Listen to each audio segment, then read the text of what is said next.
I'm going to take you over here with me because sitting on the couch is my friend and colleague, the director of Laughter on the 23rd Floor, Michael Kostrof. Hello.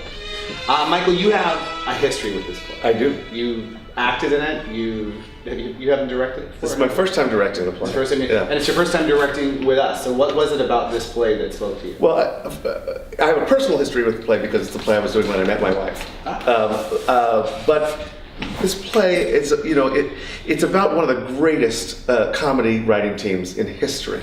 It's a fictionalized portrayal of the people who wrote the Sid Caesar show, and on the staff was Mel Brooks and Larry Gelbart and Lucille Callan and Mel Tolkien and I'm forgetting a big one. Woody Allen. Woody Allen and Neil Simon himself. So it's a comedy about comedy writers, so you can only imagine how many laughs there are, and it's just non-stop funny. So when I heard that Flat Rock was doing it, I threw my hat in the ring right away because I wanted to get my hands on it again. The environment for this show is key. And Dennis Mulden, our set designer, is really, truly ingenious, and he's created a set that feels lived in. It feels like it's got aged linoleum and Nicotine stain. Yes, and rust on the radiators. Yeah. We have some of the pieces here, and I asked him for a real mishmash of styles, even though it's 1953. Some of the chairs should be from 1945. Mm-hmm. And it's just they were tough on this room. They stood on the table. Yeah. They jumped up and down on the couch. Yeah, it wasn't a boardroom. It wasn't a Spartan. It wasn't delicate. Room, not Delicate, yeah. And it was built for the personalities that were in the room. Exactly. And I couldn't be more excited about the set. It really feels steeped in creativity. It feels like people go there and they really work. But he has such a sense of story. His designs are always, he really shows a great understanding for the story and the world and the atmosphere of it. While we're talking about sets, I'd like to talk about the props too, because Paul Ferraldi and our prop man, meticulous. He's brilliant. Down to the faces on the money. Oh, the yeah. style of the money from 1953. When we did the Fox on the Fairway, he made us a bowl for the table. It took place in a golf club, and the feet for the bowl were golf balls. I mean, he's a passionate prop master. He had the idea. We have this idea board behind us, which is where the writers would stick their ideas. Right. And Paul said, you should have your actors come up with funny ideas and put them on cards, and there they are. And they're hilarious. He's really he's super talented. What you don't see is the meticulous work that makes everything look casual. Yeah. So, I mean, it might look like this, but I guarantee you someone came in and went, nope. Absolutely. Oh, yeah, that's funny. That's exactly true. And it's true. I want to talk a little bit about, why I think everyone should come see the show. Please and do. I really do. I mean, I'm not on the staff, so I don't make a percentage or anything. First of all, I think the importance of laughter is underrated. Mm-hmm.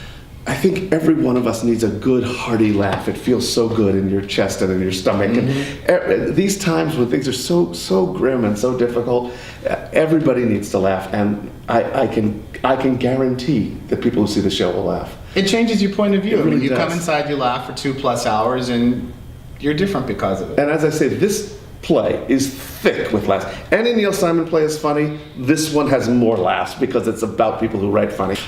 We talked earlier about out of pain comes great comedy. I think in this particular instance, out of fear came great comedy because this was the apogee of the communist witch hunts. Senator McCarthy and his group destroyed so many lives, and he went after the intellectuals. He went after the writers and the actors and the artists first, and the military people. And livelihoods were lost, lives were wrecked and destroyed. Absolutely. And you can't stress enough how real a threat this was in this era. If a writer got blacklisted, he was finished. That was it.